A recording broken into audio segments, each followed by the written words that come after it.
Oh, we have a very special guest today on the line from London, England. He's a bit of a hero of mine, although we've never spoken. His name is Christopher Monckton, the third Viscount Monckton of Brenchley. I wanted to get that just right. Welcome to the show, Lord Monckton.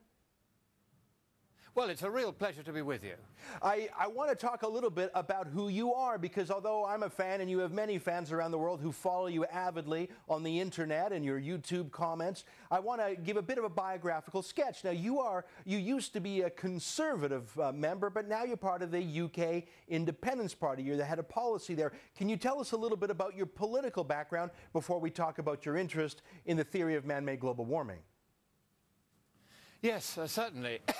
I used to work for Margaret Thatcher in 10 Downing Street as one of her policy advisors at the time when the Conservative Party was still recognisably conservative.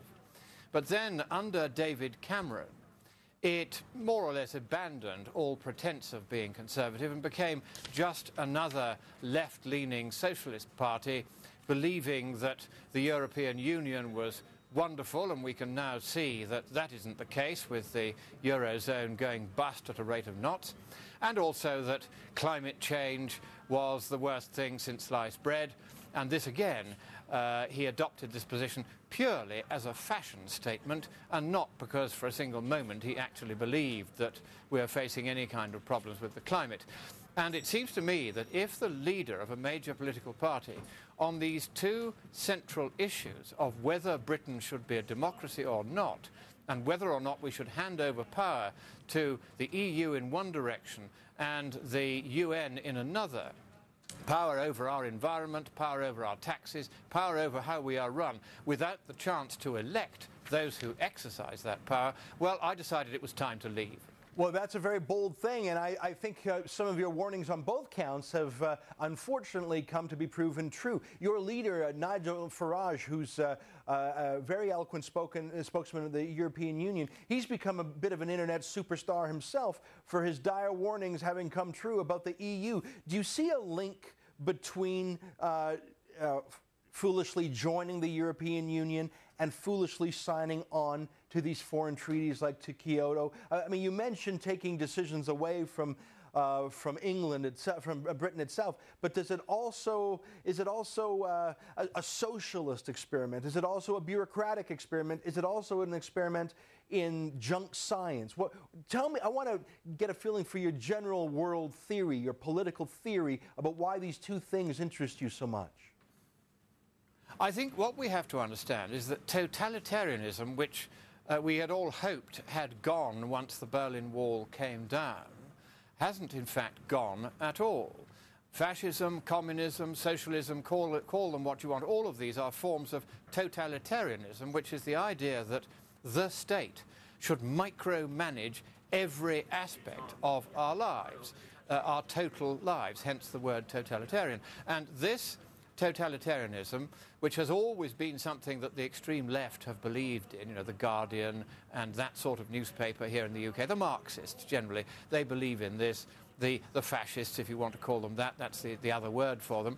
These are people who believe that big corporations and big government should run our lives, and that little ordinary voters should have no say at all, except for the sake of democratic window dressing, just as they used to do in the old Soviet Union, where you used to get 98% turnouts and 99% voting for whoever it was the official Communist Party candidate.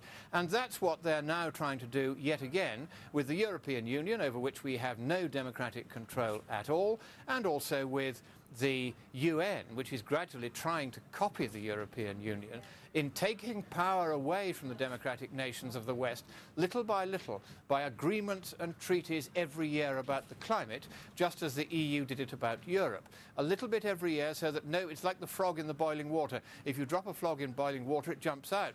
If you put the frog in warm water and heat it up slowly, the frog eventually boils. And what they're doing to us is this slow approach, taking away our democracy by little and little, so that nobody notices until suddenly it's too late and the voters' power has gone. And that is what I'm trying to stop. I'm going to ask you more about that after the commercial break, the threats of the Biodiversity Treaty and what we in North America can learn from the hard lessons you've paid in Britain. But I want to ask one more biographical question. I want to look at your personal motivations. I sense that you're a bit of a scientist, a skeptic in some ways. I mean, you created the Eternity Puzzle, a mathematics prize before. Is some of your skepticism rooted in your mathematics? I mean, you remind me of how Christopher Hitchens was to religion, an eternal skeptic, that you are a similar reason-based skeptic about these other pagan faiths of environmentalism. Am I getting close to your motivations here? That's a very interesting question. One should distinguish, of course, between religion, where there is no proof possible one way or the other, and therefore you can be as sceptical as you like, but you can't prove it one way or t'other. I mean, I'm a believing Catholic, as it happens. But on the other side, when it comes to scientific questions, those are questions which are open to reason and to logic and to careful, meticulous mathematical scrutiny. And certainly, insofar as I can do some of the physical equations that govern the climate, and for heaven's sake, I'm a layman, I'm not an expert in this, but certainly, from what I can see, there are two central mistakes which are being very craftily covered over by the very small number of scientists who are driving this scare. A lot of others drifting along with it. But these two mistakes are, first of all, that they're trying to pretend that the amount of warming that will result from putting extra CO2 in the atmosphere will be about 3 times what it will be. There will be some warming, but it really won't be very much. And the other mistake I think they're making is that they're trying to say that even if there were that amount of warming, it would somehow be cheaper to stop that warming from happening than to let it happen and simply adapt to it in a focused and sensible way. And in fact, all the economics literature, apart from a few government reports, all the peer-reviewed literature says it's about 20 to 100 times cheaper to do nothing and let it happen than to waste everybody's money now trying to make it go away. Now, that sounds a little bit like Bjorn Lomborg, who calls himself the skeptical environmentalist, who says, if we're going to spend X amount of money on the environment, let's spend it wisely instead of on some government scheme. Now, let me say this. I find you to be, I mean, you're a Viscount, you're a Lord, you're respectable, you come across moderately, you're a man of science. I mean, you're certainly not an extremist or a radical, and I think many of your ideas that were once regarded as edgy are now conventional. What fascinates me is the execration with which the global warmongers have treated you. I mean, you come across as an excellent debater and a man of facts, but you have been responded to with emotional attacks and ad hominem attacks. Can you describe for me the response that your arguments have received from the official people, the official environmentalists, and even people in your old party? Well, it's a very interesting question, because, of course, the moment I first popped my head above the parapet and went public on this subject, which was just over 5 years ago, in a very long article on the front page of the weekend section of the Sunday Telegraph, one of our major newspapers here in the UK, immediately the attacks from the extreme left, again the Marxist totalitarian left, began. And they began calling me names, saying I was a classicist, not a scientist, I didn't understand what I was talking about, etc., etc. And the first person to do this was a character called George Monbiot, who is an international laughingstock for having been proved wrong on every single environmental issue on which he's ever written, including this one. But he decided to say, you know, I'm a scientist and Monckton isn't, and therefore Monckton is wrong. And in fact, it turns out he's a 14th-rate zoologist. He knows no more about the physics of climate than I do. In fact, he knows quite a lot less, as it turned out. But then the attack spread. His colleagues on his sister papers began attacking me. Then it went international. Then various scientists who are among the ClimateGate emailers, this small, tightly knit clique of extreme Marxist scientists who have invented this scare, they began, for instance, they devoted an 80-page document to refuting, or attempting to refute, just 4 pages of testimony that I gave to the US Congress a couple of years ago. Then I gave a talk in Minnesota a couple of years ago, and a an extraordinarily eccentric character at a Bible college there, decided that he would try to take apart my presentation, minute by minute practically, and his attack on me, which was very spiteful, was full of ludicrous errors. His name is John Abraham. You can look at his nonsense online. And these people, I don't know whether Abraham and these people like that are paid to do this, but the viciousness and the venom which they direct at not just me, but anyone who, like me, dares to attack the new religion and say, hang on a moment, this is contrary that's to the thing. established science. You use the phrase new religion. I think that's what it is. I don't think they regard you as a man to be debated with. I don't think they regard there are two sides of the debate. I think they look at you as a heretic who's to be driven out, silenced. We're lucky we still don't burn witches. Lord Monckton, please don't go away. I've got a lot more questions for you after the break. Hey, folks, stick around. We're going to ask about the European Union hijacking the environment to eliminate democracy, not just in Europe, but it's coming to North America. That's next on The Source. We're speaking with Christopher Lord Monckton, who joins us now from London. Thank you so much for being here, sir. One of the things we talked about before the break was the religious, visceral attacks against you. This is not a scientific debate. I think that there's this new cult. It's a bureaucratic cult. It's a pagan cult. It's a quasi-scientific cult. But I don't think it's anything other than a new religion. Am I wrong? Well, I think religion is perhaps not quite the right word. Superstition is the right word, because this is a quasi-religion which we can demonstrate to be false. The fact is, it's now becoming blindingly clear, after more than 10 years without any global warming at all, that they've simply got all their estimates of how much warming we can expect wrong by about a factor of 3. It's also clear from the economic literature that it is far more expensive to try to make global warming go away than simply to adapt to it and get ourselves a suntan. And these two central truths are the ones that they are desperate to conceal. Now, with all this diversionary stuff about polar bears and ice caps and sea level. Do you know how much sea level has been rising at an equivalent centennial rate over the last 8 years? I don't know. Since the latest satellite went up? I bet you don't, because they won't have told you. It's 2 inches per century is the rate at which sea level is actually rising over the last 8 years, the equivalent of 2 inches per century. Now, is that going to give us a problem? Of course it isn't. Well, you mentioned ClimateGate. We've talked about that a bit on our show with our Laurie Goldstein, who's outstanding, but you're right there.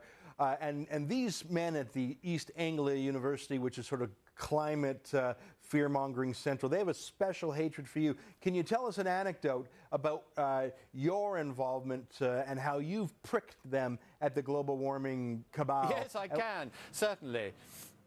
I mean, if we go back, for instance, to a couple of years ago, Roger Harrabin, who is an environmental extremist working for the BBC, which has been more or less exclusive. I keep using this word Marxist, but it is unfortunately the appropriate word. They've been Marxist for decades. And this guy, Harrabin, is their environmental extremist. He's not really a correspondent, he's an activist. He is actually paid by activist groups. This has recently emerged. But he rang me up a couple of years ago and said, I've been told by the BBC, in the light of the first lot of ClimateGate emails, that I have got to ask questions, proper questions, of the true believing side in this global warming thing. And he said, I've never done that before. He had never, ever before questioned anyone on the other side of this case to ask them whether they were right or not. And he said, I've got to interview Phil Jones. What should I ask him? So I said, well, it's very simple. Ask him whether since 1995, over the previous 14 years, whether there has been any statistically significant global warming at all over that 14-year period. So he asked Jones that, and to his complete astonishment, Jones said, no, there hasn't. So here was the environmental so-called expert of the BBC. He had no idea that for 14 years there had been no global warming. And so when he asked Jones, Jones had to admit that there was, because I had already done the sums for myself, and I knew there hadn't been. And if he'd tried to lie about it, then I'd have had him sacked. So he now goes around describing me in the ClimateGate emails as that idiot Viscount Monckton. And well, of that's course, it's because I'm not an idiot that he calls me one. Well, I tell you, he it's high praise. I think he's not so much an idiot as just plain incompetent. Yeah. Let's switch gears now, because we've talked a lot about the EU and ClimateGate, but I want to switch gears to here in North America, because we haven't been as closely following the European Union and how it's eroded your British democracy. Can you tell me how, if the United Nations starts getting into the biodiversity regulation business, how it could bring that same destruction of democracy to us here in Canada and the United States? Right.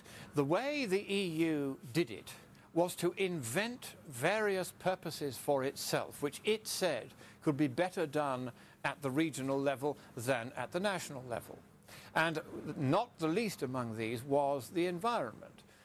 It said the environment is the concern of all of us, and therefore this is a proper competence of the bureaucratic tyranny by Clark, which is what the EU has become, and they now absolutely control all British environmental policy. They say that we have to have cap and trade, for instance, which in America they were able to vote down. Canada has rejected it. But here, regardless of the views of the voters, regardless of the views of any political party, we are made to have this silly, very expensive cap and trade system, which is driving our working people's jobs overseas to places like China and India, where they pay no attention to this rubbish. And so what the UN is now trying to do is to copy the EU in gradually getting money and legislative power into its own hands and away from all its member states, just as the EU has done. And let me show you how far it's gone in the EU. Now, more than 5 laws in 6 that are made for us in the UK, that we have to abide by, are made for us by the unelected commissars of the European tyranny behind closed doors, and we are merely told that we have to comply with them. Neither our Parliament nor the European Parliament has any say in this anymore. It is now entirely a formal dictatorship, and yet people are still fooled into thinking they've got a democracy because they can vote British governments in and out. It doesn't make any difference, of course, because 5/6 of our laws are not made by the governments they elect. They're made by people we don't elect, can't question, can't remove, can't replace, can't hold to account in any way.